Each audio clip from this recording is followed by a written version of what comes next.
Hello, America. I'm Mark Levin, and this is Life, Liberty, and Levin Sunday. You know, I have found over the years that sometimes it pays just to wait a few days before you digest and think through things, and then you can comment. These days, you got to comment right away. Well, I chose not to.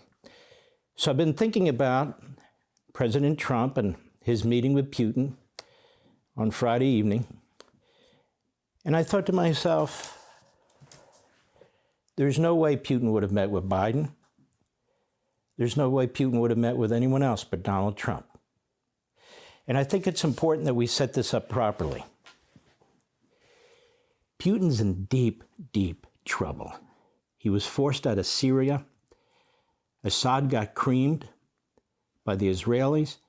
He was forced out of his support for Iran because President Trump bombed those nuclear sites.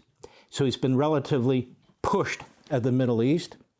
What else is going on? NATO is bigger and stronger than ever before in its history, thanks to Donald Trump. 5% each country has to give of their GDP to build up their own military. And not only that, Ukraine is going to be heavily armed. Why? Well, because NATO is going to purchase the armaments from us. We have the greatest armaments on the face of the earth, and we can produce them faster than anybody else. And they're also going to get access to the kinds of armaments that they weren't allowed to have under Biden. Wow. What else? President Trump's recent meeting with Vladimir Putin in Alaska is sparking intense debate. Some see it as a bold move for peace, while others warn it could reshape the balance of power in Europe. Tonight, we're breaking it down. Russia's economy is all but dead. It's just waiting for the final dagger to go into their heart. And who holds the dagger? Donald Trump. Tariffing India and China if they continue to buy oil from Russia. That's all Russia has left. That's all Russia has left. A second tier of sanctions against Russia directly placed on them. What a disaster that would be. Putin's in trouble. His back is against the wall. He's a desperate man. They have over 1 million casualties in a 3.5-year period. Do you know more Russians have died in the battlefield? 250,000. More in 3.5 years than died in the entire Vietnam War? Than more Americans died in the entire Vietnam War? That is astonishing.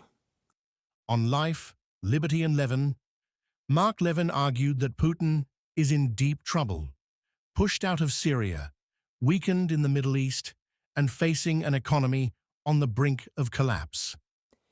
So the question is, how much longer can Putin do this? Well, if he has his way, he'll keep doing it. You know who his hero is? Stalin.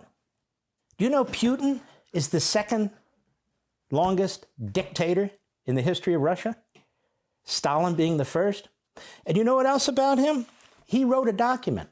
Or somebody wrote it for him, that is Putin. In 2021, it was published. I've talked about it before. In fact, I talked about it last night. And what does he say in there? He lays it out. Things like 5,000 words long.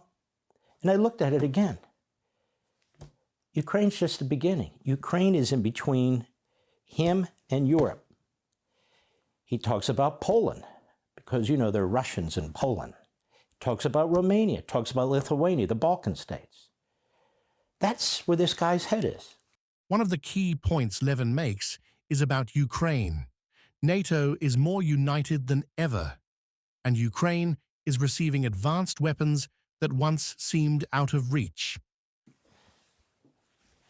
Now, this meeting that the president had with Putin, there's a lot of hush-hush, as there should be. It's the first step in a negotiation, in a discussion. And maybe there'll be 10 more. And maybe there won't be. NATO has to have a role in this. I mean, after all, it is in Europe, and we say that all the time. This is Europe's war, right? And of course, Zelensky has to have a say in this, and I know there'll be enormous pressure on Zelensky to give up 1/3 of his country, because that's what Putin will want. Just as there was enormous pressure on Ukraine to give up its nuclear weapons in 1994, when Clinton and Britain and Russia promised, oh, give them up, don't worry, we'll protect you. We'll protect your boundaries, and you see what happened there. Nonetheless, Levin also compared Trump's approach to Ronald Reagan's strategy during the Cold War, using economic pressure and military buildup to push the Soviet Union to collapse. Here's the situation. Ronald Reagan destroyed the Soviet Union, really without firing a bullet. How did he do it? Economically. The Soviet Union was in terrible economic shape. Russia's in terrible economic shape. Reagan said, I'm going to massively build up our military, which he did. The Soviets couldn't keep up. Then he said, we're going to build the Strategic Defense Initiative.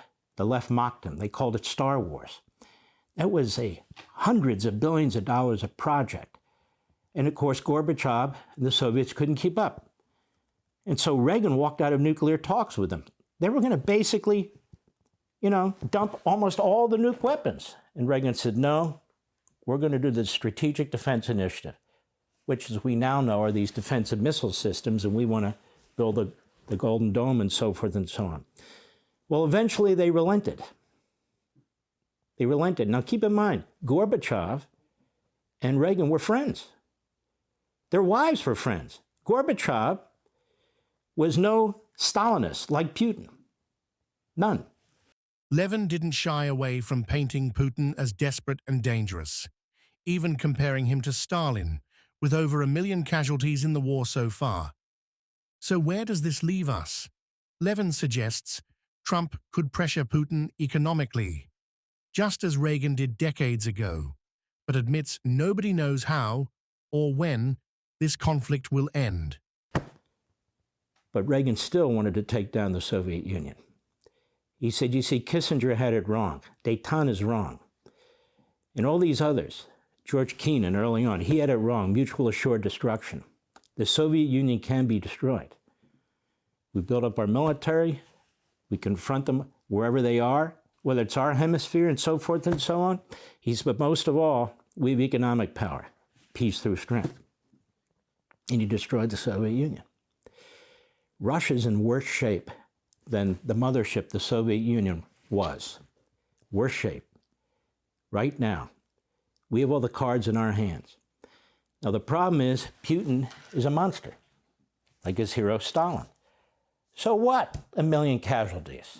Who's going to stop him? They have 140 million population. He'll just keep going at it. Will he? Will he? We are much stronger. We have many more cards than he will ever have. Many more nations, many more resources, better weapons. Little Ukraine has suffered less casualties than big Russia. Russia has 140 million population. Ukraine has about 40 million. And look what those people in Ukraine have done to the Russians. Trump, Putin, Ukraine, NATO. The stakes couldn't be higher. Do you think Trump's strategy will lead to peace or push us closer to confrontation? Let me know your thoughts in the comments below. And don't forget to subscribe for more breakdowns like this.